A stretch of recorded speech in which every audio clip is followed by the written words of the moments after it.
depth into metallic elements, and we will explore metals themselves in even more detail when we look at our bonding unit at the start of Unit 4. So this will be fairly quick.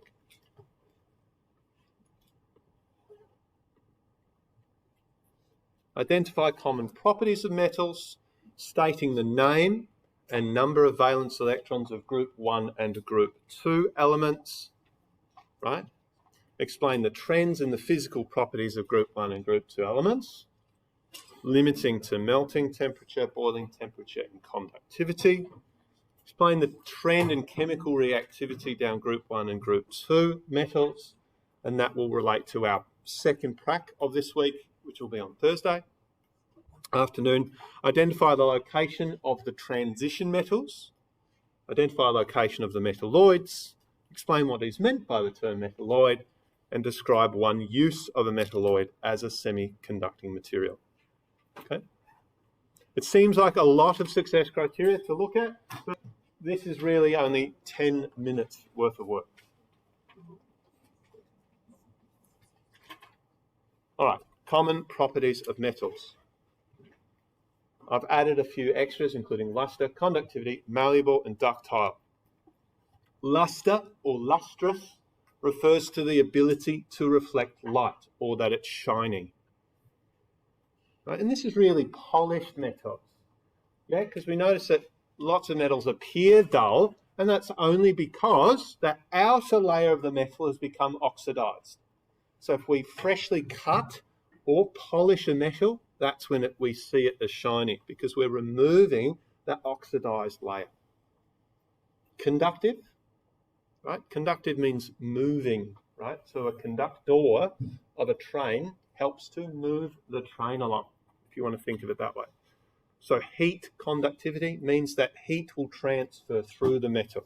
Same thing with electrically conductive. Electricity or an electrical current will transfer through the metal. Malleable, right, means the ability to be hammered or rolled into sheets, right, or to change the shape without it breaking. Ductile also relates to malleability. That's its ability to be drawn into a wire. So its reason for why it has those two properties is the same. High melting and boiling points. So I'll give you a moment. Okay. So as an extension, and this becomes important if you wanting to pursue chemistry next year, and I know quite a large number of you are considering it in this room from your survey that you did last week. So I'll go through this fairly quickly, right? We can always revisit this for those who want.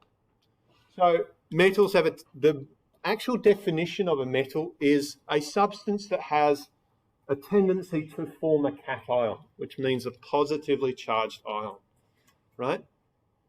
And so to explain this idea of most of it can be explained by this model, which is cations surrounded by a sea of delocalized electrons.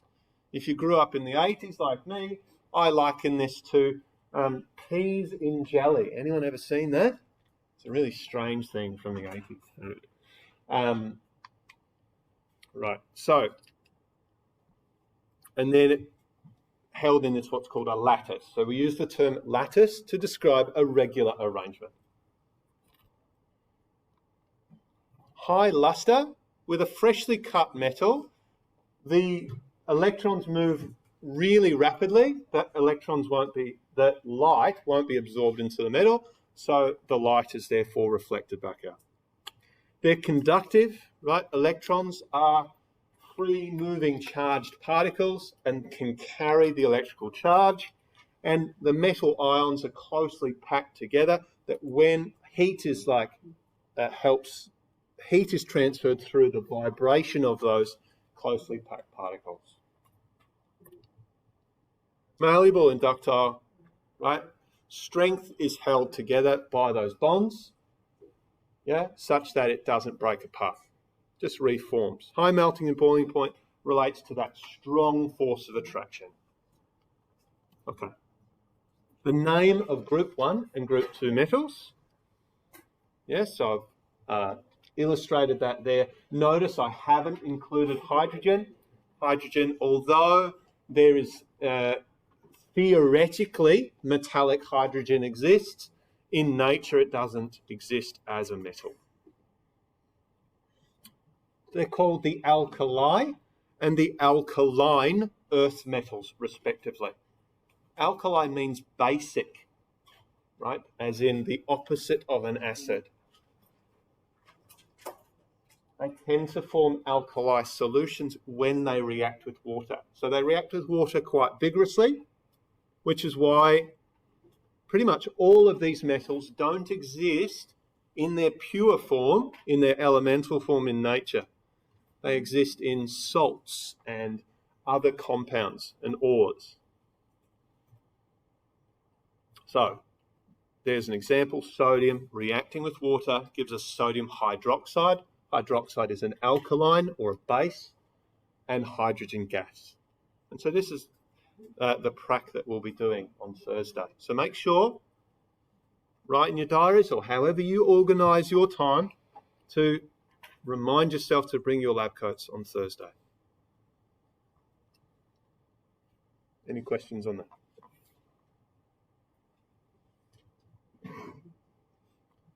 Pause it there.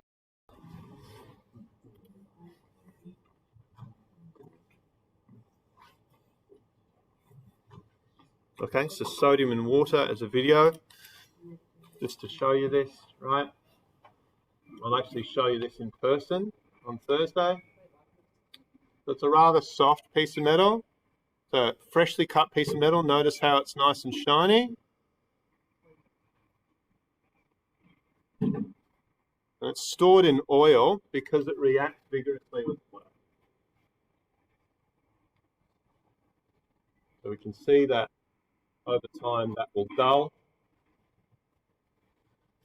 Phenolphthalein is a base indicator.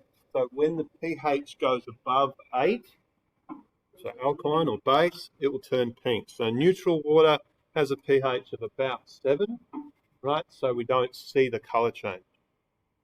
As we place the piece of metal, it reacts vigorously with the water, forming those hydroxide ions, right?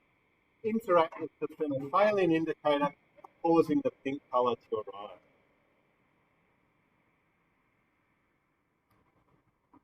Right, larger pieces, it's an exothermic reaction. It's going to emit lots of energy. It's also producing hydrogen gas, right? So there's enough energy with a larger piece put in water such that the hydrogen gas will ignite. I won't be putting a large enough piece into a piece of metal. Okay, cool. The number of valence electrons in group 1 and group 2 elements, quite simply, group 1 has 1 electron in its outer shell, group 2 has 2 electrons in its outer shell, right?